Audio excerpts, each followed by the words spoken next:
Ay, halika. Tingnan natin yung mga orchids sa labas. Maraming in full bloom ngayon. Nakita niyo yung nurse. Carlo, baby! Come to mama. Ang cute-cute naman niya. Hindi ka ba naiinggit? Oo nga eh. At least ikaw tapos na. Nahirapan ka pa? Hindi naman. Naglamas kasi ako eh. Lamas? Oo, uso-uso yan sa States eh. May mga exercises yon. Tapos, nung mga anak ako, tumulong si Butch. O sige, Kunching, patulogin mo na muna yan. Ikaw, Ruby, sana maglamas ka na rin. Ayoko, nakaka-nervyos. Hindi ba walang anesthesia yon?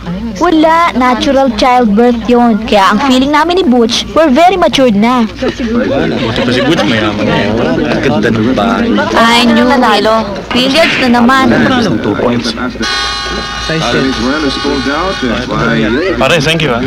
Butch, ano ba? Come on! The priest is waiting! Okay, sweetheart. Mga pare ko, let's go. Miriam, Alex, Ruby, let's go! Okay na kayo. Let's go! Okay, para matapos na.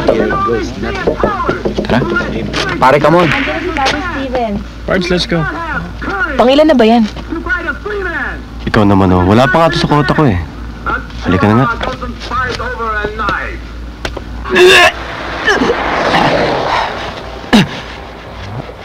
Kaya nga ba ayoko sumama sa mga kaibigan mo eh. Bagay na bagay talaga yung si Sunny at kumpare niya si Butch. Parang puro hangin. Alex, ano ka ba? Baka marinig ka eh. Tayo na nga lang to nakikisakay sa kanila eh. Aba, humingi ba tayong pabor sa kanila? Sila to nag-imbita sa atin, di ba? Kung gusto mo, mag-taxi na tayo pa uwi. Alex, pwede ba?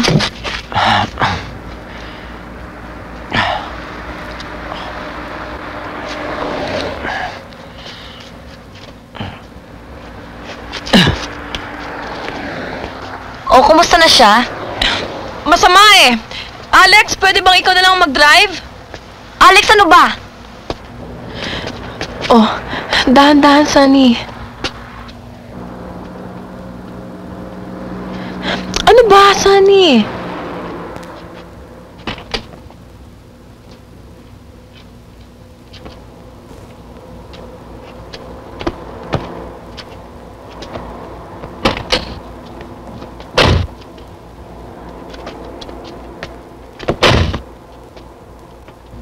Kailan kaya tayo magkakabahay ng ganun, ano? Pero, kung ang kapalit lang, maghahanap buhay tayo dalawa hanggang mamatay para makabayad lang sa utang. Hindi bali na lang. Ang swerte talaga ni Carol, ano? Alam mo, walang ginagawa yun. Nasa bahay lang siya. Eh kung gano'n naman kaganda ang bahay ko, siguro papayag na ako maging housewife.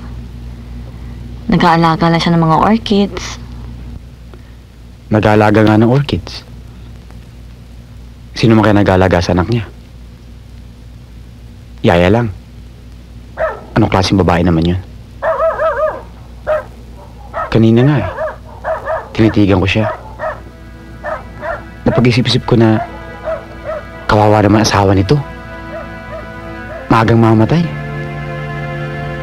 Mabuti na lang ako, swerte. Ang misis ko, simple lang.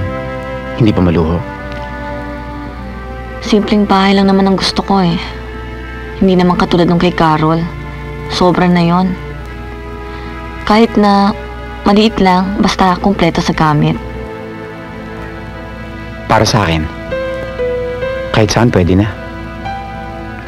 Kahit sa squatters area pa tayo tumire. Basta kasama kita. Kahit siguro araw-araw tuyo kainin ko, okay lang eh. Basta magkasama tayo. Pero kung tuyo naman palagi ang ulam natin, nakakasawa rin, di ba?